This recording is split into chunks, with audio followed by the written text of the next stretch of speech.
It's okay. Buenos días y bienvenidos. It is so good to see you all. Thank you for hanging in there. I know it is cold. It is cold. I had a Presbyterian colleague once who said that he said, Presbyterians, we're the frozen chosen. And I crack up every time I think about that. Well, we're the frozen you use. But we are doing it for a cause. We're waiting. The board just okayed on Monday a special assessment that's going to be done of our building, like a level 2 assessment, so that we can understand what our energy needs are, so that we can use this as an opportunity to be more resilient and more green, moving towards being, net carbon zero by 2040. So our sacrifice is not for naught, and there is movement happening. So thank you, and please take care of your bodies today and always. Our Universalist heritage proposed that each person is made of divine goodness, and science offers that we might just be stardust. Whatever your beliefs, please know that you are a gift and you are inherently worthy of love. I'm glad that you're here. Love really is the spirit of all souls, and in this moment of our shared journey, may you feel witnessed and honored wherever you are on that journey. I invite you now to please rise in body or spirit to greet your neighbors, especially our new or returning folks, and share your pronouns.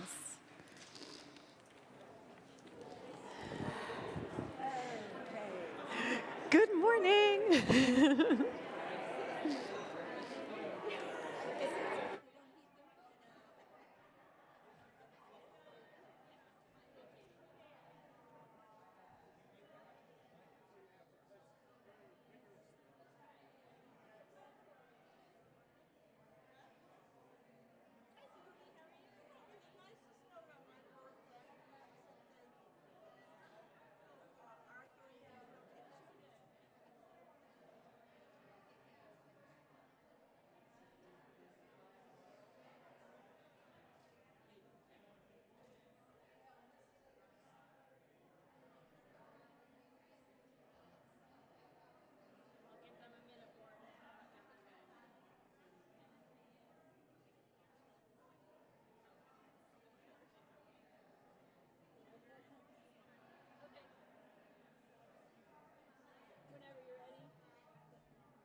Good morning, everyone. Welcome to All Souls. Thank you to those who are here with us in the moment, and also to those who will be catching us later on. I am Emily Salinas. My pronouns are she, ella. I'll be serving as your worship associate this morning.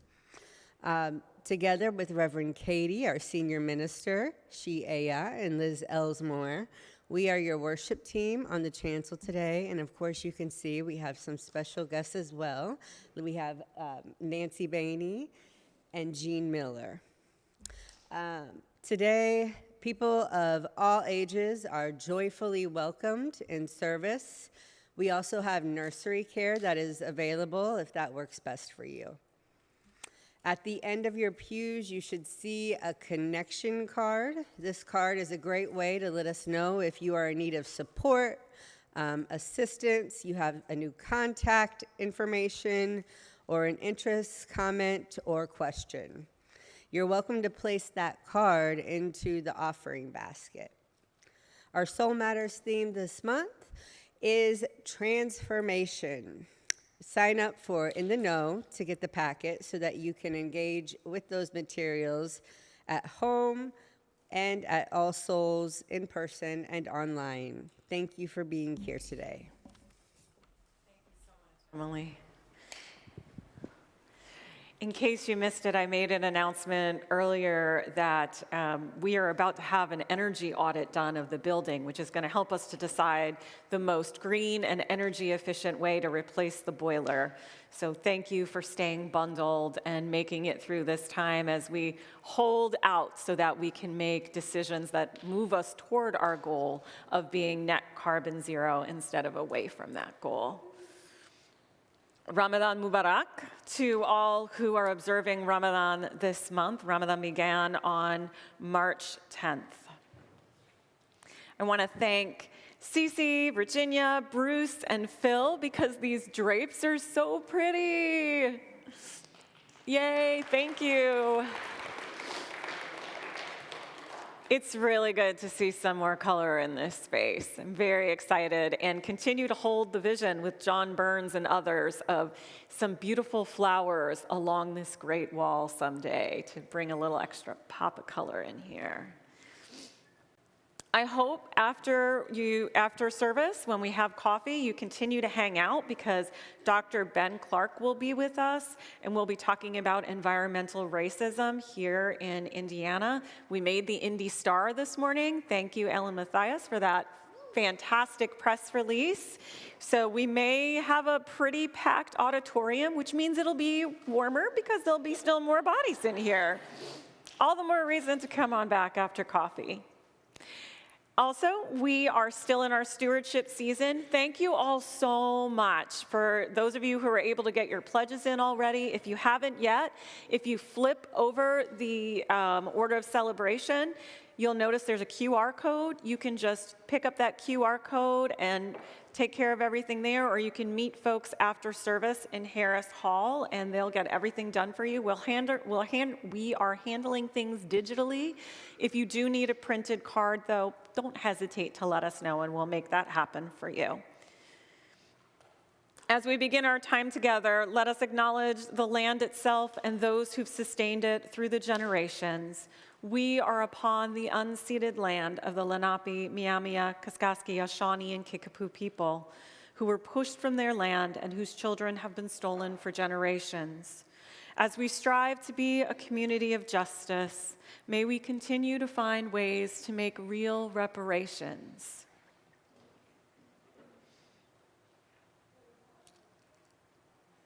Let us deepen with these words by John O'Donohue. Awaken to the mystery of being here and enter the quiet immensity of your own presence. Have joy and peace in the temple of your senses. Receive encouragement when new frontiers beckon. Respond to the call of your gift and the courage to follow its path. Let the flame of anger free you of all falsity. May warmth of heart keep your presence aflame. May anxiety never linger about you. May your outer dignity mirror the inner dignity of your soul. Take time to celebrate the quiet miracles that seek no attention. Be consoled in the secret symmetry of your soul. May you experience each day as a sacred gift woven around the heart of wonder. Let us worship.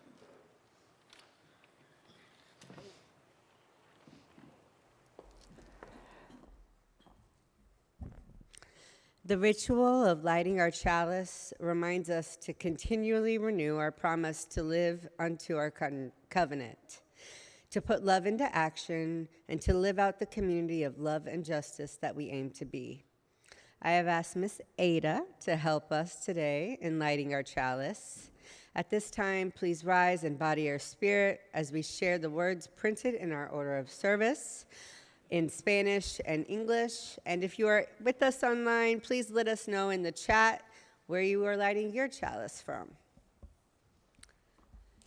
El amor es el espíritu de esta iglesia y el servicio es su ley. Vivir juntos en la paz, buscar la verdad en el amor y ayudarnos uno al otro. Este es nuestro pacto. Love is the spirit of this church, and service is its law.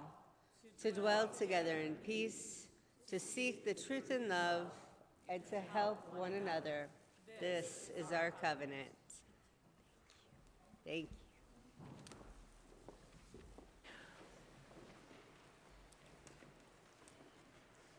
It's a great day. We gather this morning to honor the newest members who've officially joined the congregation. We welcome you, new members, if you want to start to make your way up to this now 121 years of history. Today, we gather as an expression of our mutual quest toward personal and religious fulfillment. We gather secure in the knowledge that the truths we seek are not constrained by doctrine or creed. That means you don't have to agree to everything. We don't have to all think exactly alike. You don't have to memorize anything, not even the principles, not even our covenant. We recognize that each person is here for reasons known only to their individual heart, and yet we gather in common fellowship to effect and sustain an atmosphere of mutual support. We don't ask that you believe unquestioningly that which is espoused by another's conscious convictions. We ask only that you follow faithfully that which your conscience dictates, mindful that in your searching you will encounter other truths, other convictions, other faiths. This is not an easy faith. We have to continuously take in new information from science, from the environment, from nature, and expand what we believe to incorporate that new information. That means we have to ask questions of each other and of ourselves. And here you will be embraced as a member of a common family of seekers, all those past and present who have dedicated themselves to nurturing action and compassion, sympathetic to a common vision that no one person is an island unto themselves, but that we are all members of a larger family of life. And I want to invite you, if you haven't yet signed the book, the membership book, which is back here, but you would like to become a member, you're welcome to just come on up now or tap me on the shoulder after service and say, I'd like to sign the book and I can be recognized next time. Or, I don't want to stand on the chancel, but I'll sign the book, because that's okay too. The Reverend Dorian Condrey. Dorian Condrey, Communications and Membership Coordinator. New members, welcome. Since our last new member recognition, 5 new members have signed the book, and today we are honoring Diana Houston, Ed Choate, Karen Godfrey Choate, Rex Anderson, and Linda Kelkisher. Would you mind handing them the roses, Emily? The roses.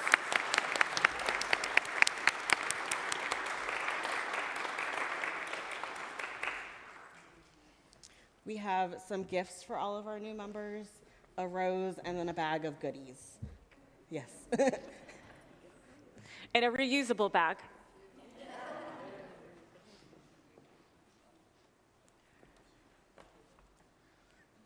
Thanks, Sally.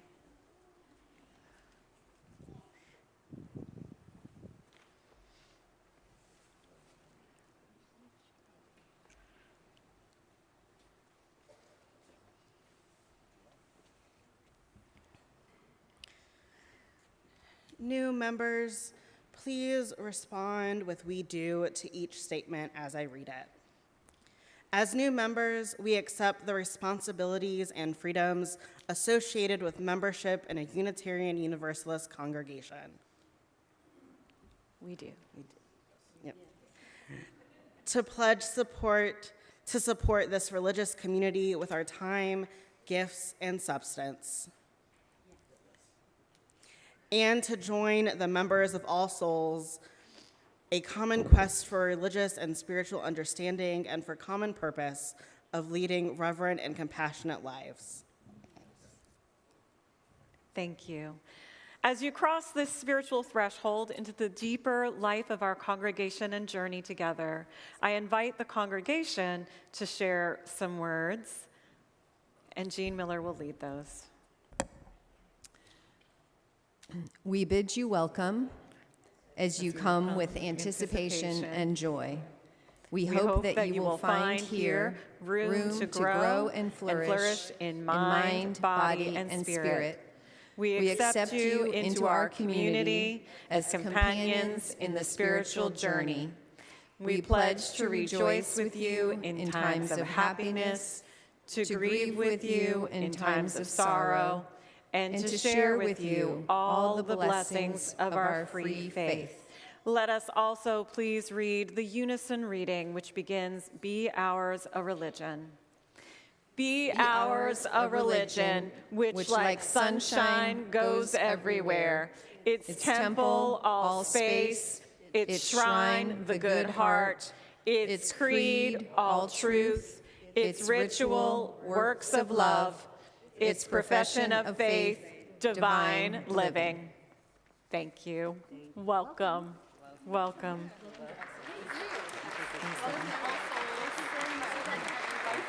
I'm so glad you're here. Thank you. I'm so glad you're here. Welcome. Rex, I'm so glad you're here. Welcome. Ooh, that's okay. I invite you now to please rise in body or spirit as our children move to their time in faith formation as we sing together, "Enter, Rejoice, and Come In."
History is complicated.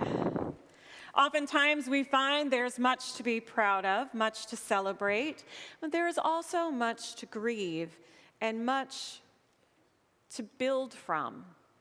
And there's also things that we need to learn so we can do differently in future generations. As humans, we are constantly evolving because as we know more, that means we can do better. Let us hold this truth and the possibilities of how we can go forward as we also look backward for just a short time. So I invite you to journey with us through the history of All Souls today, as members reflect on what it was like when they've joined, what has changed, and what they've gained.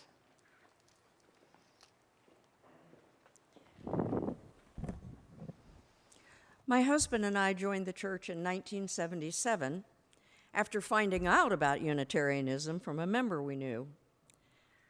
I have been asked to share with you my memories from the 70s, and I have a little history before that as well. The church was formed in 1903 when liberals in the city asked the American Unitarian Association to send someone to help form a church. They sent Reverend Newbert, who was here until 1905. Reverend Wicks was our minister until 1938, Reverend Bacchus until 1953, Reverend Mendelson until 1959, and Reverend McKinnon until 1969. Most of the ministers leaned in the humanist philosophical direction. Wicks and Bacchus were signers on the original Humanist Manifesto. Reverend Paul Beatty was called to be our minister in 1969. He was a signer on the second Humanist Manifesto. We learned so much from his sermons about Unitarianism, humanism, philosophy, and great literature. He was the president of the Fellowship of Religious Humanists and the editor of their magazine, Religious Humanism. Mary Branson was our DRE, and our young daughters enjoyed the robust RE program. In 1978, many members were becoming dissatisfied with Reverend Beatty's leadership, feeling he was so involved in denominational issues and organizations that the church was being neglected. He also seemed to be advocating minority positions on many political issues, straying too far out of the Unitarian mainstream. A vote was called in March of 1978, and 60% voted to retain, while 40% voted for dismissal. Although he survived the vote, about 100 of our 700 members left to form a new church, UUI. He resigned in 1982 and died in 1989 during heart surgery. I remember fondly the dinner discussion groups held in members' homes. Ministers had the summer off, so our Frontiers of Knowledge program brought in nationally renowned speakers. Much has changed. Ministers have one Sunday a month off instead of the summer. They no longer stand behind a big pulpit in robes. There are lay worship associates. The choir's no longer in the choir loft. We have a smaller congregation. We still have several discussion groups. 2 are humanist discussion groups. There is more emphasis on inclusion and social justice. Thanks to the pandemic, we can now reach people via the internet, and we now have closed captioning. I'd like to close with some words I found from Mary Branson. A church where you don't have to check your brain at the door. A church school for children to teach them not that they are depraved, sinful beings, but that they have unlimited potential for goodness and achievement. She says All Souls is not the building, not the philosophy of liberal religion, but the people who provide the love, which is the spirit of this church.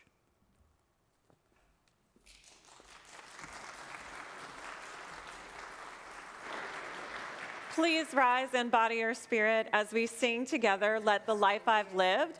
The words are in your order of celebration, and I apologize, they would not print on large paper for me today, so it's más chico, they're very tiny.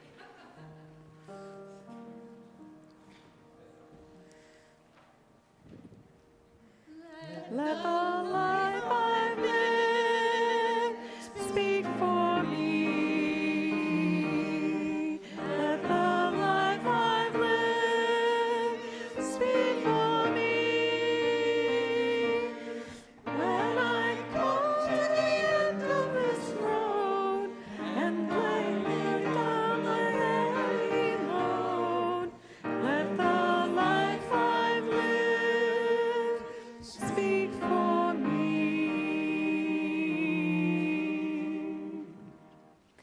You may be seated.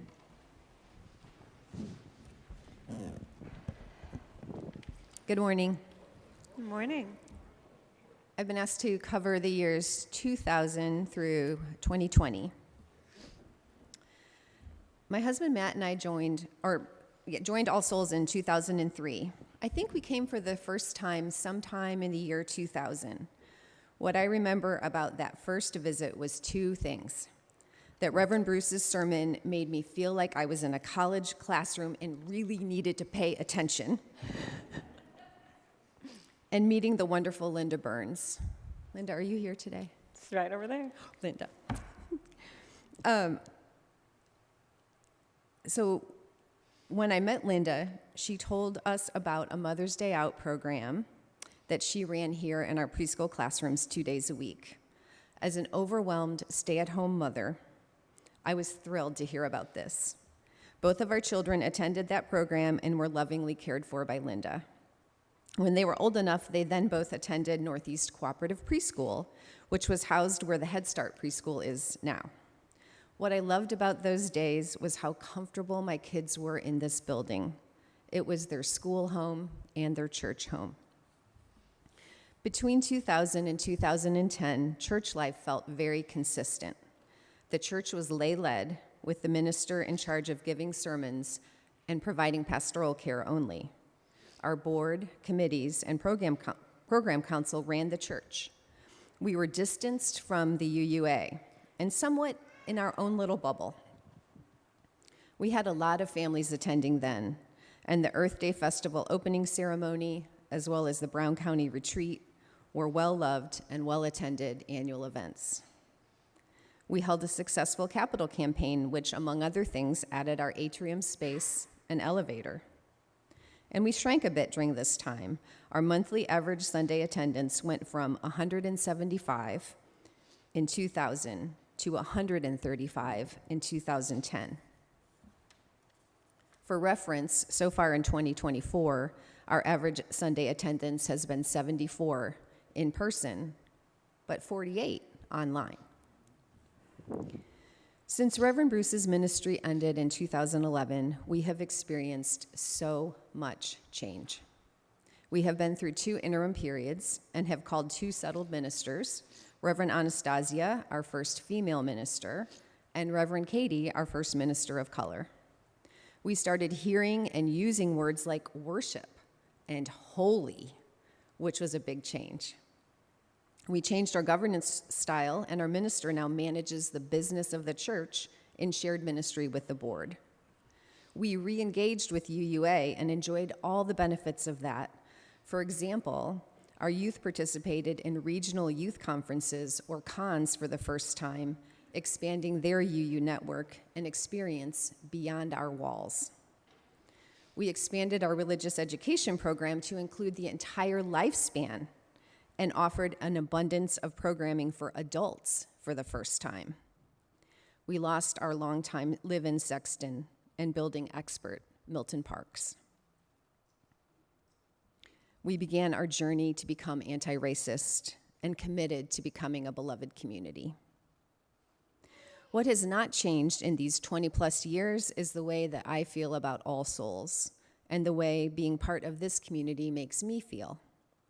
Despite changing staff and sometimes changing people, the spirit of love that is All Souls has always been there for me. I have been challenged, grown spiritually, made mistakes, and been forgiven.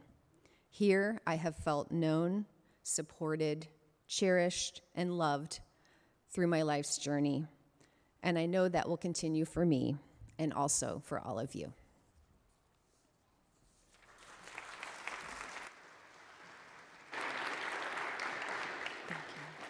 Please rise and body your spirit as we sing verse 2 of Let the Life I've Lived.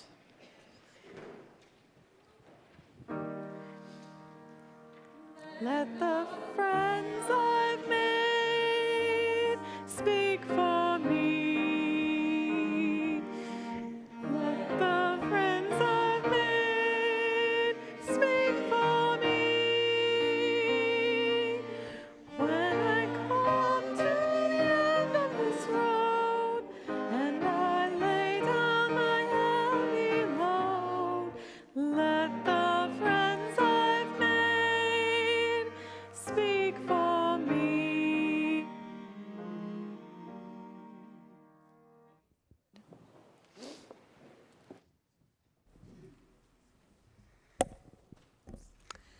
So this morning, upon my arrival, I noticed that Reverend Dorian brought up the book, and I wasn't exactly sure. I know that we had attended a few years prior, but when did we sign that book? 2012. So that's when we sang, yeah. But prior to COVID, our family had a really regular ritual. We all woke up at about 8. We were out the door by 8:30, and we enjoyed breakfast together. How many of you know the local steer-in? Okay, yeah, I see some of you, right?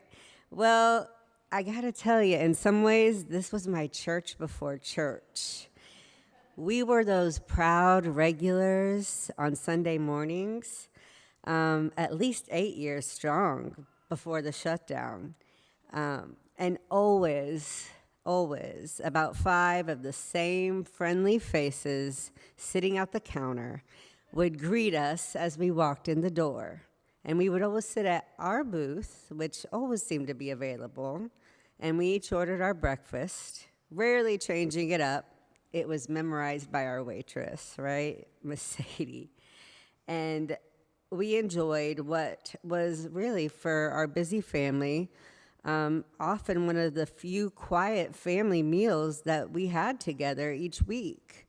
And so I like to sit there, look across at my 2 beautiful girls, just marveling at the wonder of their existence, and knowing in some small way that I was sharing these moments, what I considered to be sacred, with a few of my friendly neighbors. And that just filled my heart with gratitude on my way into this place. And church for me, All Souls, has always been a place where I come to pause and just breathe, a moment to reflect and be still in a world that sometimes feels chaotic. I had this spiritual home that I visited regularly, and every Sunday, more wonderful, familiar faces with similar values would fill its pews, and together we worshiped. The ceremonial lighting of our chalice, reciting of our covenant, and singing in unison songs that we had memorized over the years provided me with comfort in, like I mentioned before, what I considered to be a world that had become increasingly harsh, and even more so in those few years prior to 2020. So being in a space with others with similar values who could also relate to my feelings provided me with some needed peace. And then in March, as you all know, the state of the world shifted again in ways we didn't think imaginable. Everything shut down. COVID took those moments of community and it seemingly just ripped them out from under our feet. Seemingly. Although breakfast was out, we did find a way to do church differently.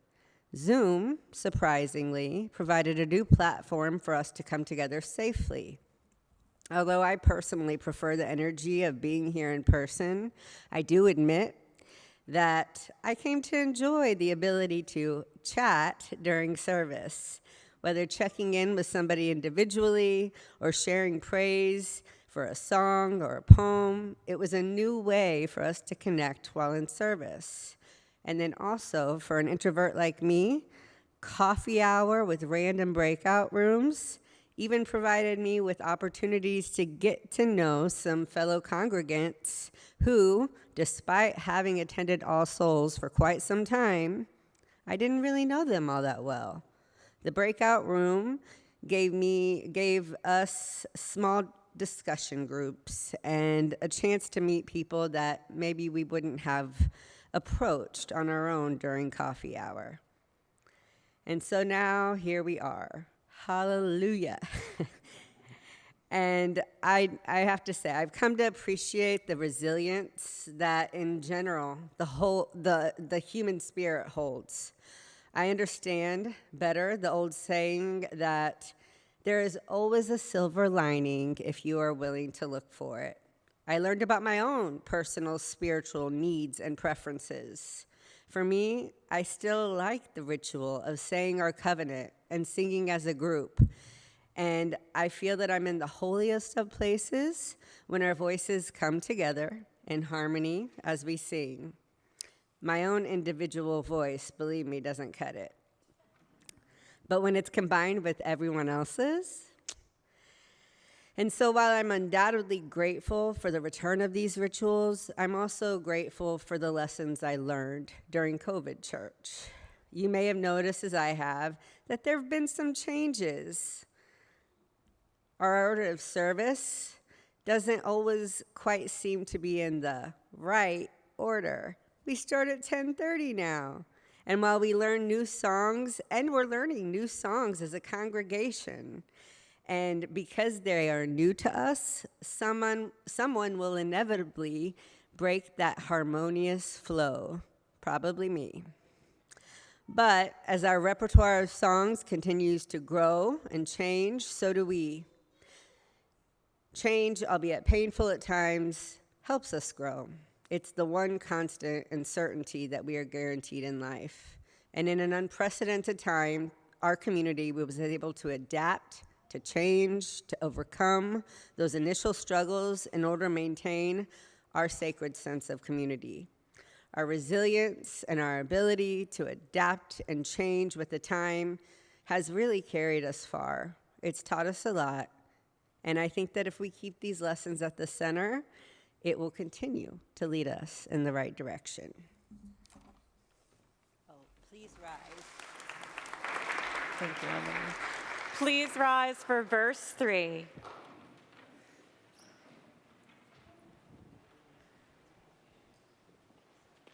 That's wonderful, thank you.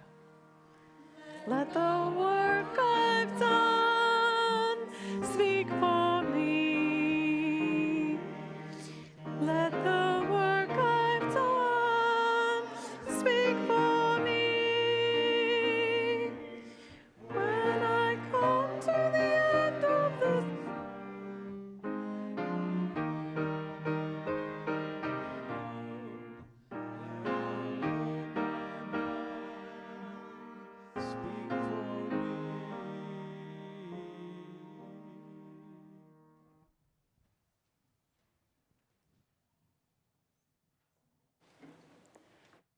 Well, please join me in taking a few moments to note that which is currently bringing joy or sorrow to our community. Let us hold Gloria Kellogg and her family in our prayers. She has lost 2 nephews in 2 weeks and is experiencing a very challenging time. May we also hold Norma Cummings in our heart. Her son Danny, who, as you may know, has some fragile health issues, recently fell and broke his arm.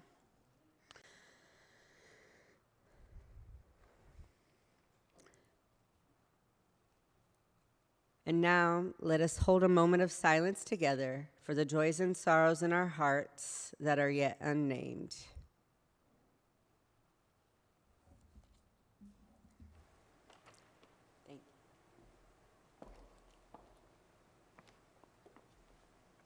Where were you when the world stopped turning that September day? That song by Alan Jackson came out after September 11th. And I happened to live in the DC metro area back then as well. It was the first time I lived in the DC metro area. And I remembered how quiet it got, how quiet it was in the grocery store, how quiet it was everywhere, how quiet it was in my home. As we struggled to process, I remember TVs were on in every household in the street, could walk down the road and hear the news as things were unfolding. And I remember our response in those times. And the loss of life that followed, and the continued struggles. Valerie Kaur, who y'all know is my favorite, she's a Sikh activist, says that when we don't process our grief, we aren't able to focus our rage in ways that help us reimagine a different world.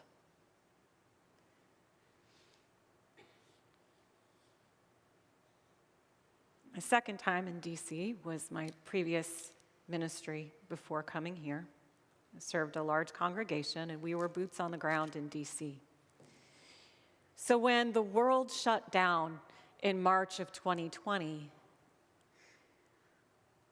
we, as boots on the ground in the DC metro area for the Unitarian Universalist Association, still showed up for every Black Lives Matter protest, for everything that we needed to do to help channel the rage of the nation and the rage of the people of our faith so that we could reimagine a different world that is safe and just for everyone. And imagine, if you will, for a moment, what do you think the streets of DC are like? Maybe some of you have been there, you know, not quite as tight as New York. You know, you're not quite shoulder to shoulder, but it's kind of like that. Well, I was walking across the street in front of the African American History Museum. So first, I was walking across the street in front of the African American History Museum, and I stood in the middle of the road, and this plastic bag just kind of blew by. And it was just me and that plastic bag. I was in a mask, trying to find the rest of the protesters, which took some time, an unusual thing to have happen on the streets of DC. We were all terrified to stand next to each other in our masks, people literally going to the middle of the street to avoid walking side by side next to someone. We were terrified. And we all had stories of loved ones we had to FaceTime to say goodbye to. Religious communities that were trying to figure out how to stay together to hold us and help us make sense of these times. And the thing is, we were all grieving, but we had to do it in isolated ways. And what place did we have to put our rage? I have a dear therapist friend who says, anger that gets turned within becomes depression. And we saw rates of anxiety and depression rise, and isolation became our enemy as we continued to find our way through these difficult times. And the thing is, beloveds, we haven't fully processed the pandemic. It has completely changed our lives. Some of you will know that one of my favorite metaphors for us as human beings and for systems is the donut metaphor. The jelly donut metaphor, Bavarian cream if you prefer, and it comes from the Reverend Dr. Rebecca Savage, a colleague of mine. And she says, we are all like jelly donuts. We are delicious, one bite at a time. We are fluffy and full of goodness. But when you put pressure on us, what happens? The goodness gets squeezed out. And I often say that when there's a lot of pressure on a person or on a system, the jelly squirts out. So all of a sudden, people in the vicinity are wearing jelly, and nobody knows why they're sticky. Nobody knows what happened. And the work of church is we're here to help build structures and systems to keep the jelly in the donuts. And in our society right now, there's jelly everywhere. And unless we understand what's happening, we're just mad about the jelly. And the anger continues, and the unfocused rage continues, and it leads to increases in violence. It becomes fuel for fires, for hate and othering.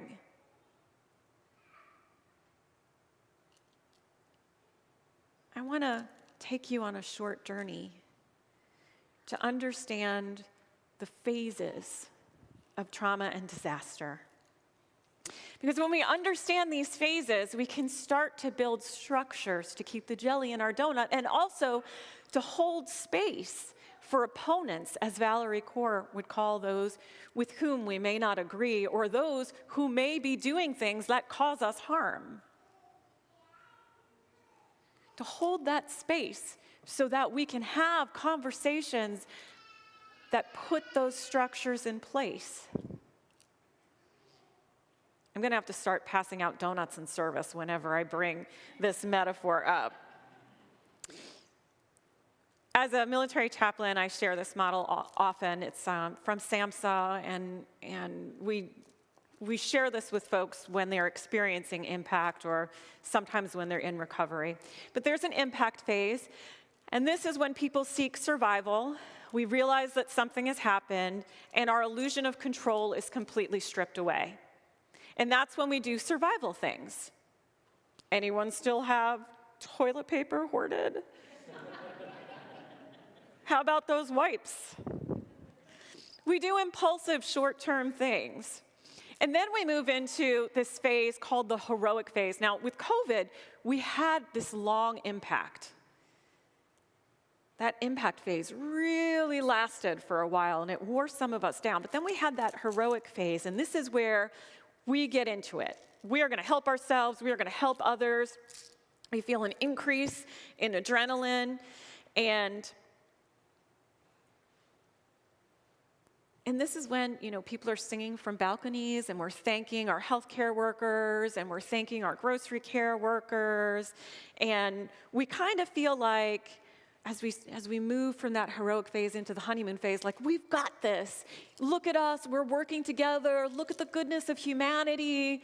See what greatness there is here in this moment. And we start high-fiving it, right? Like, we got it. We're making it through. We're doing what's right for others. We're masking up. We've got this. We've pivoted at church. Yeah, it was hard, but look at us. We are warriors on Zoom, right? We feel that rush of adrenaline and energy. And then something starts to happen. We realize we haven't seen somebody actually smile in a while. We can't get together for coffee with our loved ones. Someone in our pod just got sick. Oh my God, the hours. Online school. I still wake up nauseated and sweaty thinking about what it was like helping a kid through online school while trying to work from home and internet crashing and all the things that happened. And then we start to ask the questions of what we call theodicy. For some people, that's why God? If there is a God, how could this be happening? How could millions of people be dying? And how could people be saying this is not real? How can this be?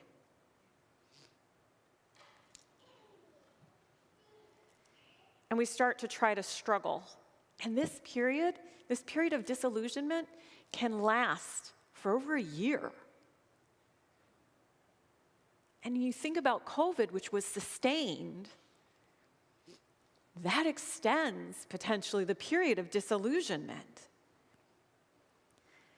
And the thing is, when we're in disillusionment, we might want to try to imagine things to be different, but we don't have the gas for it. And our brains might not be able to do it. And we might not be able to act on the things that we're imagining because the impact is draining us. This is when we're staring at our computers. We don't know why we're staring at our computer. If you've lost someone you love, you know this. You go into this period of disillusionment where you don't know who you are anymore. You don't understand the world anymore. None of it makes sense. And you can't possibly imagine how it could be different because your entire idea of what made the world work is gone.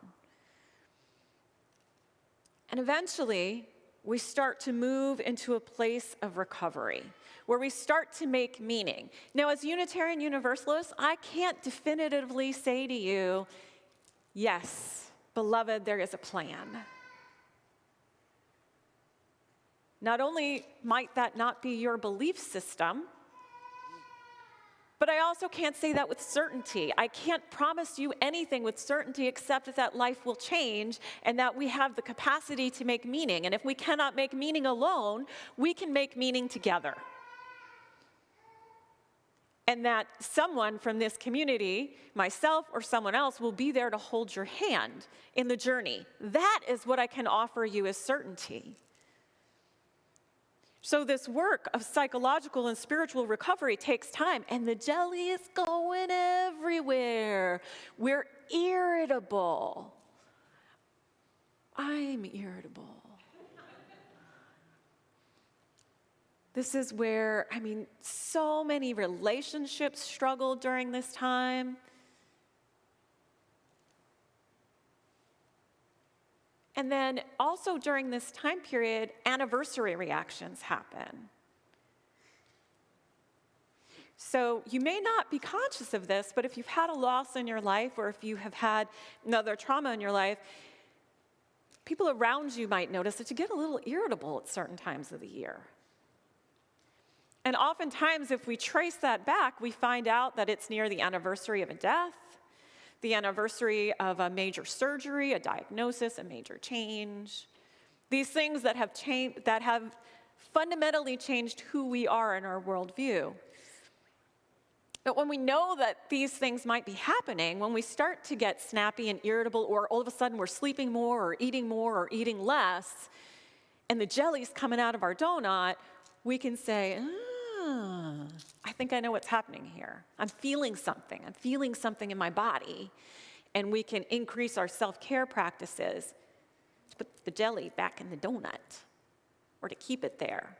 We're actually having a free grant-funded, hallelujah, grant funding, wellness recovery action plan training. And if you're getting the e-news, you can sign up online through the e-news. Everyone should have a wellness recovery action plan. It's a wonderful way to know what life is like when you're doing really well and when you're starting to decompensate, when you're starting to struggle, and what resources and supports you need to keep your jelly in the donut to do your within work. So again, you can hold space for others. We had this huge collective trauma. So we might all be getting irritable around the same time, and that's dangerous. That's dangerous, because then we don't have the capacity to be with each other in the struggle.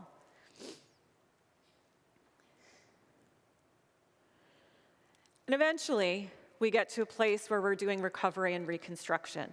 Now, this is really important, recovery and reconstruction. As we sit here freezing, we've had this big thing happen with the boiler going out, with issues with the roof, with damage to the organ. These are things where this building really matters to people here.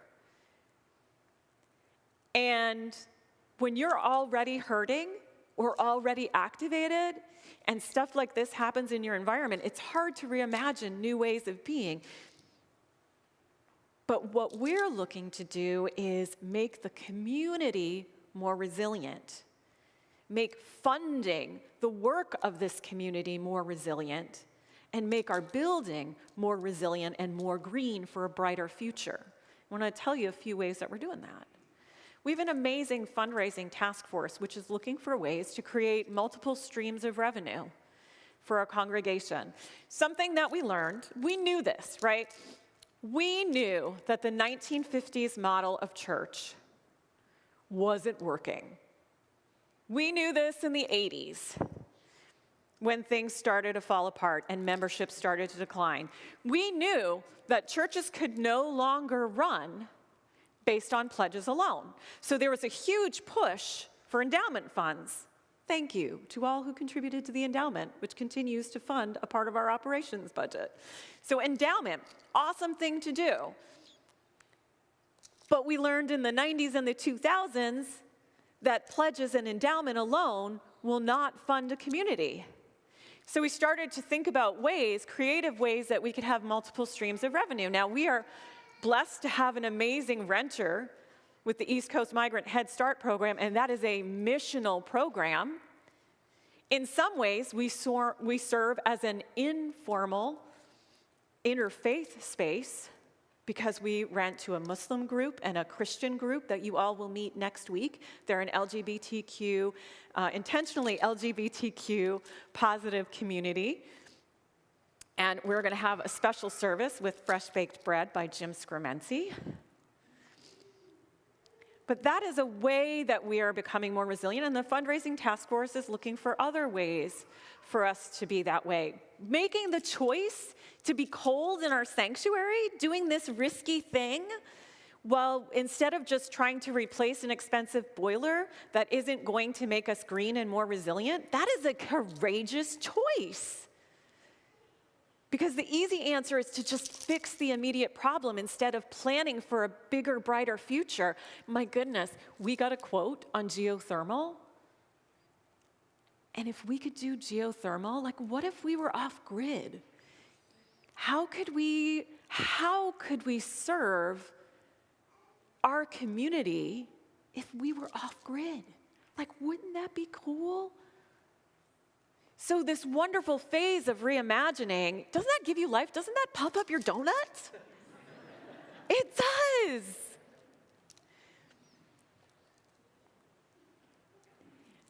I know some of us are missing. We miss things. We miss people. We miss moments.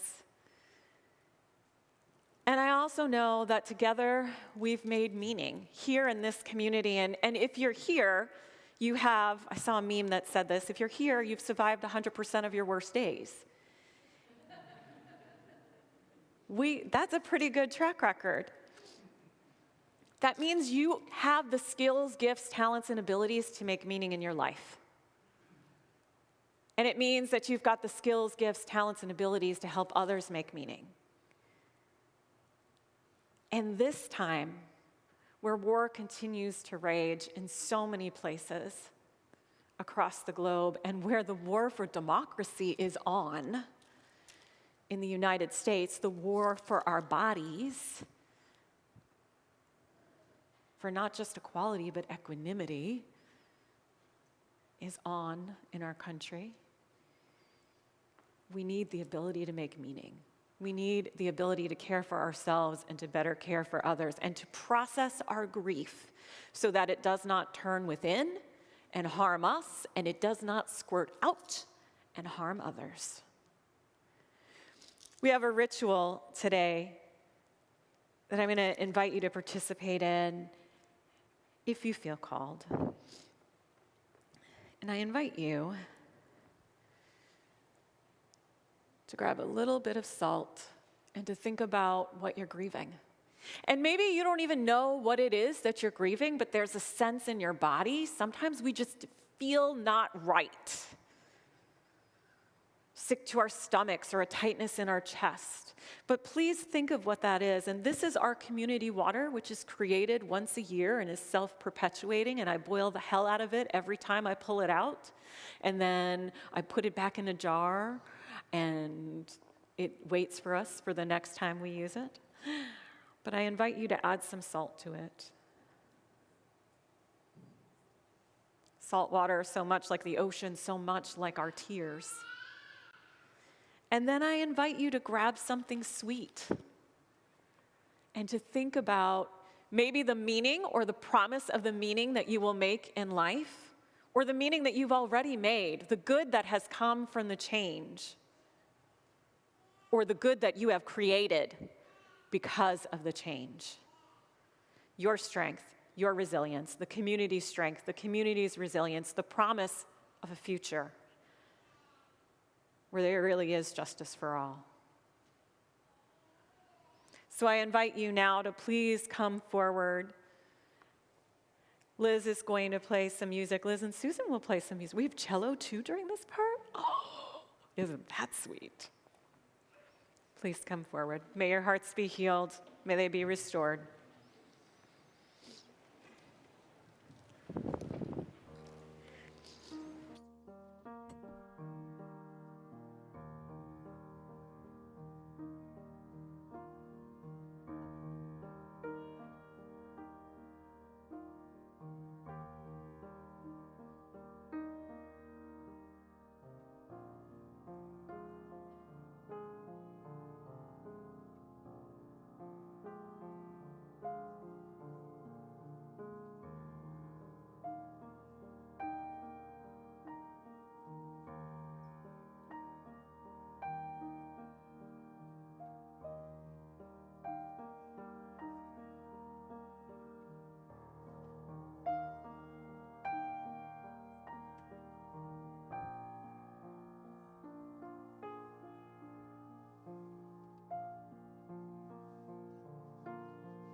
Let the Life I've Lived.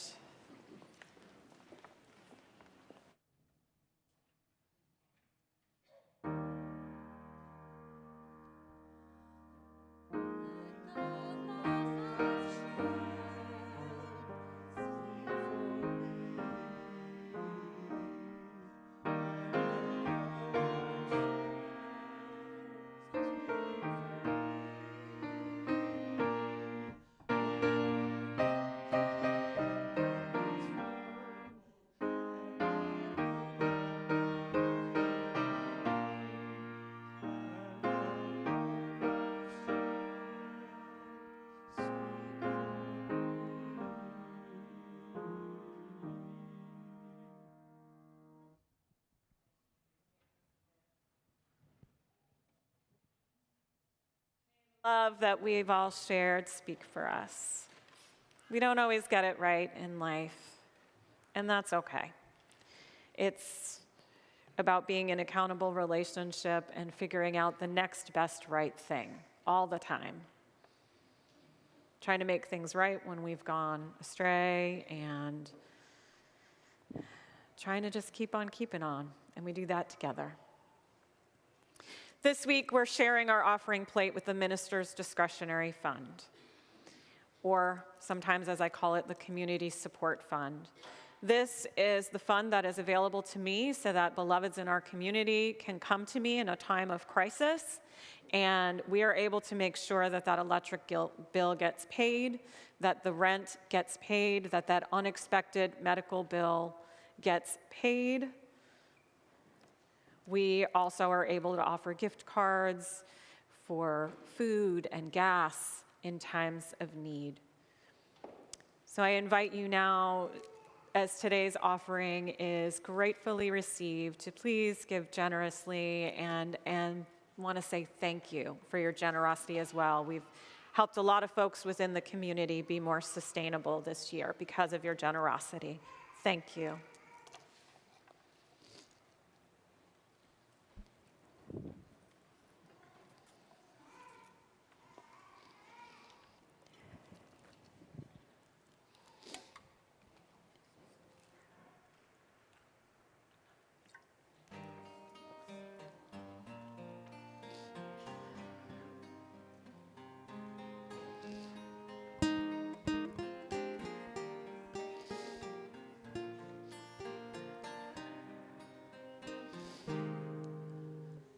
I don't know if you can see the changes that have come over me these last few days. I've been afraid I might drift away. I've been telling old stories, singing songs, made me think about where I came from. That's the reason why I seem so far away today. Let me tell you that I love you, that I think about you all the time. Caledonia, you're calling me, now I'm going home. But if I should become a stranger, you know it would make me more than sad. Caledonia's been everything I've ever had. Now I've moved and I kept on moving, proved the points that I need proven, lost the friends that I need losing, found others on the way. And I have tried and I kept on trying, stolen dreams yet there's no denying. I've traveled hard with conscience flying, somewhere with the wind. Let me tell you that I love you, that I think about you all the time.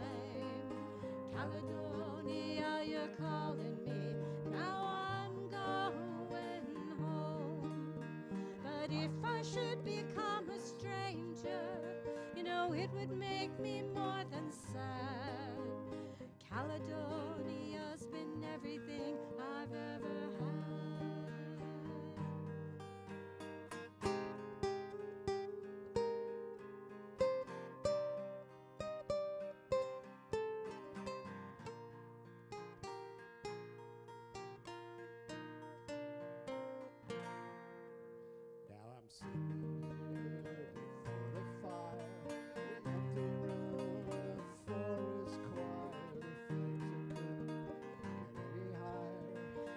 withered, now they're gone.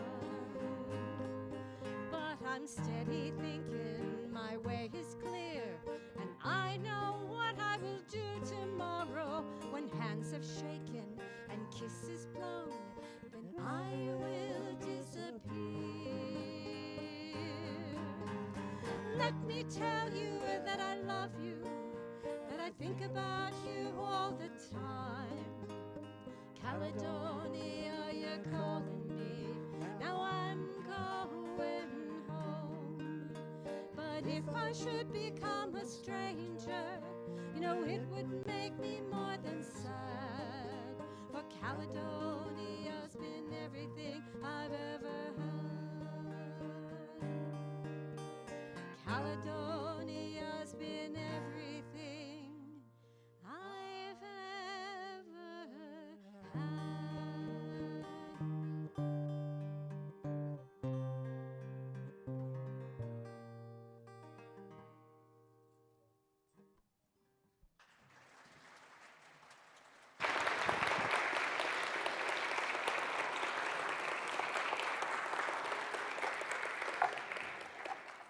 That was so beautiful. Thank you.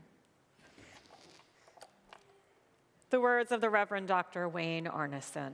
Take courage, friends. The way is often hard, the path is never clear, and the stakes are very high.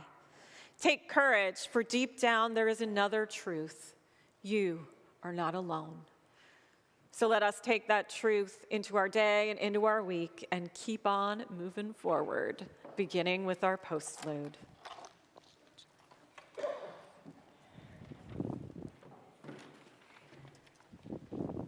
Would you like to lead us out, Nancy? Yes.